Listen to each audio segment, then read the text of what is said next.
Welcome to Beyond the Deal. I'm Nicola Ebmeier, co-founder and co-CEO of Gain. Today I'm joined by Peder Prahl. He is the founder and CEO of Triton. Peder, the last years were quite challenging for a couple of firms when it comes to fundraising. Apparently not for Triton, since you successfully raised Fund 6 at 5.5 billion. Curious to understand from you, how did you build the trust of the LPs in this somewhat challenging situation?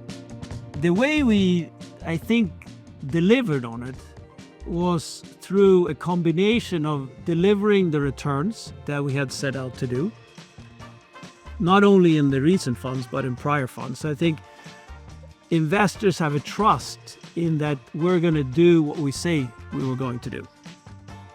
Secondly, I think we were able to sell and show that the returns we were showing were also realizable.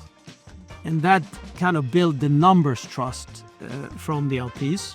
The other part in this is that there's a human interaction with everything. Yeah, and they're curious. I mean, Triton has always been very strong on industrial tech versus, let's say, software. And now, obviously, with the whole story about AI is eating software, it's a bit of a challenging situation for those software specialists. Yeah. Do you think the fact that Triton has always been strong in industrial tech and other sectors was an advantage? The recent turmoil in software is very new. So I think actually the fact that when we were raising the capital, the fact that we were industrial was not a positive at that time. I think if you look at it today, as in the last 6 months, yes, that probably is a positive. Having said all that, in my view, there is room for software, AI, industrials, services, probably even for consumer goods. So it's more important that you're very good at what you do than being very specialized and just doing one thing, I think. One of our values at Triton is to be future-oriented.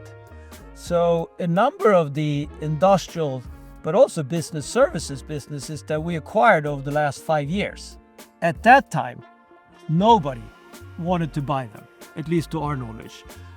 Today, some of those industrial groups are doing very well, and a lot of people would like to buy them.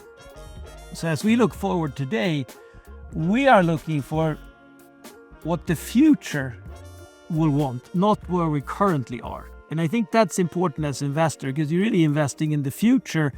And in particular, if you're building better businesses like we do, that will take us a number of years. So we really need to invest in what others will be attracted to in 3, 5, 10 years.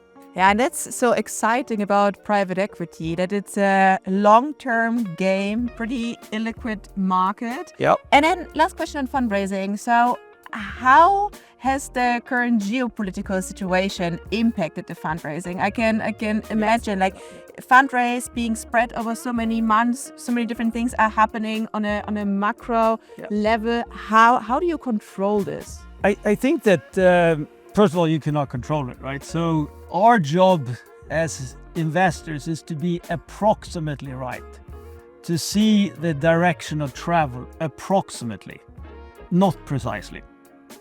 And in that context, we will make some mistakes.